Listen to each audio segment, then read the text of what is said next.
ये कहानी है बेटी ओलिवर की। साल था 1945। बेटी ओलिवर एक बार एम्पायर स्टेट बिल्डिंग में ऊपर जा रही थी लिफ्ट से। लिफ्ट में वो खड़ी हुई थी, तभी लिफ्ट टूट गई और लिफ्ट नीचे की तरफ आने लगी और लिफ्ट गिर रही थी 79 फ्लोर से, जो कि बहुत ऊंचाई पर था। और लिफ्ट गिरने के बाद भी शॉकिंग बात ये थी कि बेटी ओलिवर जिंदा बची थी। उनके जिंदा बचने का कारण ये था कि जब लिफ्ट नीचे गिर रही थी तो लिफ्ट के साथ एक तार जुड़ी हुई होती है, तो तार पहले नीचे इकट्ठा होती गई और उसके ऊपर लिफ्ट गिरी, जिसकी वजह से जो शॉक था वो उतना खतरनाक नहीं था जितना हो सकता था अगर लिफ्ट जमीन पर गिरती तो जो होता। और जैसी बेटी बिल्डिंग से बाहर निकली तभी बिल्डिंग पर हमला हो गया और बिल्डिंग पर वर्ल्ड वॉर 2 के टाइम का हमला हुआ, जो कि बहुत बड़ा था। बिल्डिंग को बहुत खतरनाक डैमेज पहुंचा, बहुत लोगों की जानें गई, लेकिन बेटी फिर भी बच गई। और इस तरीके से बेटी ने एक दिन में 2 बार मौत को मात दी। आपने देखा होगा कि जब कुत्ते सेक्स करते हैं तो वो बहुत देर तक 10-15 मिनट तक एक दूसरे से जुड़ जाते हैं, चाह कर भी भाग नहीं पाते। और उस समय इंसान क्या करते हैं, उनको पत्थर मारते हैं, उनको छेड़ते हैं ताकि वो दूर हो जाए। लेकिन ऐसा करना बहुत खतरनाक हो सकता है। पहली बात यह कि जब कुत्ते उस पोजीशन में होते हैं और बच्चे उन्हें पत्थर मार रहे होते हैं तो उन्हें बहुत दर्द होता है एक दूसरे से जुदा होने में। और अगर उस सिचुएशन में इंसान उन कुत्तों को छुड़ाने की ज्यादा कोशिश करेंगे तो ये बहुत खतरनाक हो सकता है।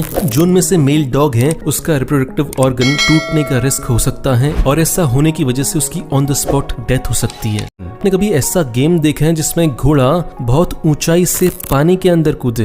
नहीं देखा ना? इसके पीछे एक कहानी है। बात है साल 1881 की। विलियम डॉक नाम के एक इंसान थे जो एक पुल में से जा रहे थे घोड़े के ऊपर बैठकर। पुल टूटने की वजह से वो घोड़े के साथ पानी में गिर गए। उसके बाद वो और उनका घोड़ा बच गए और फिर विलियम ने सोचा कि क्यों ना इसे एक गेम बनाया जाए। और इसके बाद विलियम के बेटे ने पूरे शो का प्लेटफॉर्म तैयार किया और उनकी बेटी घोड़े पर सवारी करती थी। ये खतरनाक शो पूरे अमेरिका में बहुत फेमस हुआ और साल 1907 में शो के दौरान एक 18 साल के डाइवर की मौत हो गई। और इसके बाद साल 1931 में एक और हादसा हुआ जिसमें डाइवर ने अपनी आंखें खो दी। लेकिन फिर धीरे धीरे एनिमल राइट्स एक्टिविस्ट ने इसके खिलाफ आवाजें उठाना शुरू किया। उन्होंने कहा कि ये घोड़ों के ऊपर अत्याचार हो रहा है, इसे बंद करना चाहिए। और साल 1978 में इस खेल को बंद कर दिया गया।